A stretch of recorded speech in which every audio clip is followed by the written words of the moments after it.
So, some asylum seekers to the United States may actually end up going to Guatemala instead. Now, in this article, they get a little bit hyperbolic towards the end when the critics are talking about Guatemala being a violence-ridden place. El Salvador and Honduras, which are also in this agreement, yeah, they're a little bit violent, but Guatemala is really not that bad, and I prove it here in a second. So let's read through this article. We'll read through it pretty straight. I'll comment very lightly on it. And then we'll get to the other two parts I have saved up that prove that, well, Guatemala is not really actually that bad. So, from NBC News, U.S. to send some Mexican asylum seekers to Guatemala. The Department of Homeland Security confirms that certain Mexicans seeking humanitarian protections can be transferred to the Central American nation. Some Mexicans seeking asylum in the U.S. will be sent to Guatemala as part of a bilateral agreement, the Department of Homeland Security confirmed to NBC News. Certain Mexicans seeking humanitarian protections in the United States may now be eligible to be transferred to Guatemala and given the opportunity to seek protection there under the terms of the Guatemala Asylum Cooperative Agreement. The GACA, the GACA, the GACA, the GACA, that, I don't like the way that sounds. The GACA, the GACA. Okay.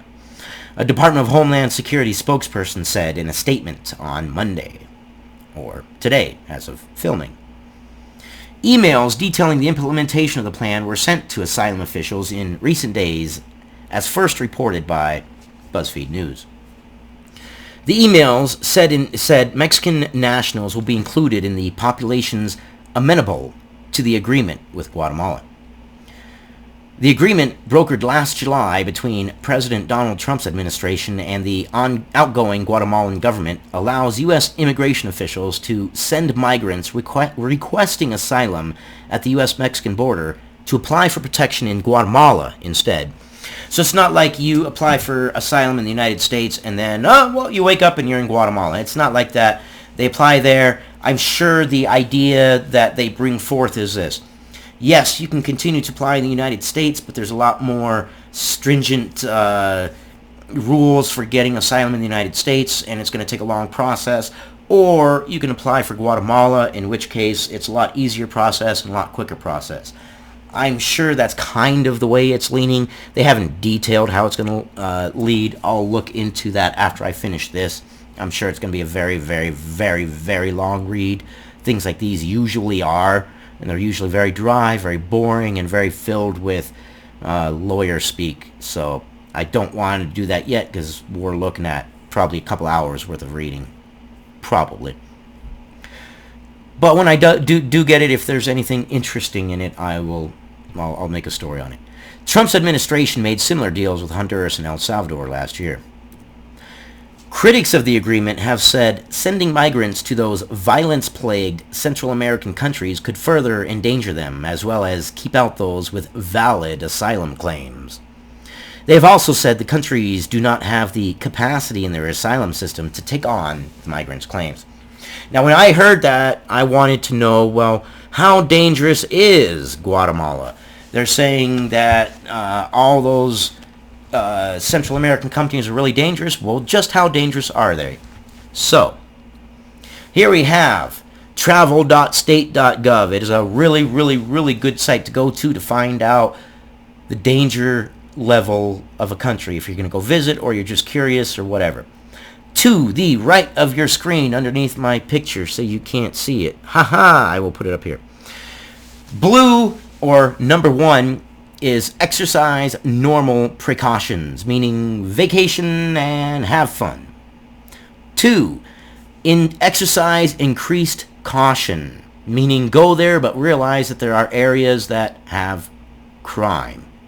My response to that is, duh, that is everywhere in the world. There are good parts, but there are parts in every part that have more crime. Duh. Yellow, 3, reconsider travel. You might not want to go there. And then red, which is 4, don't go there. And if something is labeled 4, don't go there. Don't be one of those people trying to prove evil doesn't exist in the world and then evil seeks you out. realize that there's evil in the world, there's good in the world, people are people, humans are humans, and wow, imagine that. Human beings acting like human beings. Anything one human being is capable of, all human beings are capable of, both good and evil. No place is perfectly good, no place is perfectly bad. That's just life. What level is Guatemala? Well, look at this. Guatemala is a level 2. Exercise increased caution. Exercise increased caution in Guatemala due to crime. Some areas have increased risk. Read entire travel advisory. Yeah, duh! That's everywhere you go. But we need a comparison. We need something to say, well, Guatemala is a level 2, but what if level 2, when they're saying exercise increased caution, means I'm going to get robbed every third day? Okay?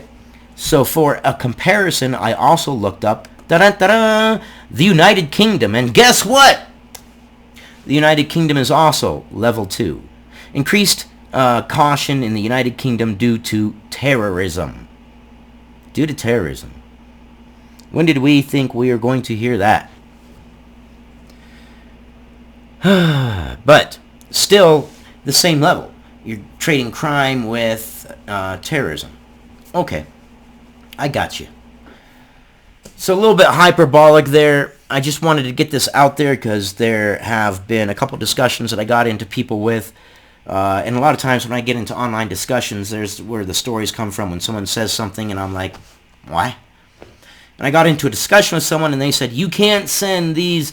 First thing, well, their message was a double whammy. They can't send the Mexicans to Guatemala without the Mexicans' permission. Okay, hold on. The asylum seekers are not being forced to go to Guatemala. They are being invited to apply for asylum in Guatemala, which means that they are probably offering the idea that it is a faster, easier process rather than waiting to get into the United States where there are a lot more people waiting to get in. Why? Because we're a frickin' great country. That's why. That's why people want to come into our country. Honestly, it is. And two, they were saying, well, and it's so dangerous when they send them down there, they're going to face more hardship than they did in Mexico. No, not necessarily. Not necessarily. And it gives them an option. If they're seeking asylum and they're seeking a better place, I understand that they want to shoot for the moon and go for the pinnacle of places to go, which is the United States. Think about that for a minute. Those of you who claim that the United States is crap. Those of you who think that the United States for some reason is the worst country in the world. There is a reason the United States is the pinnacle of places for people to go to seek asylum and to seek a better life. Because we're freaking great here, man. And we're great because we accept people who want to be here. If you want to be here, and you want to be productive, and you want to be a part of society, come on. You are welcome. That's what makes this country great. One of the things that makes this country great. The other thing is the ability to take what people say and throw it back in their face and say, well, you might be wrong.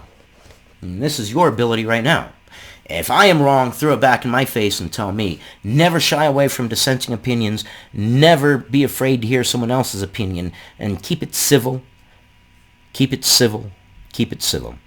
But that's what I got on this one. Just a real quick video, not too long. I will see you guys on the next one.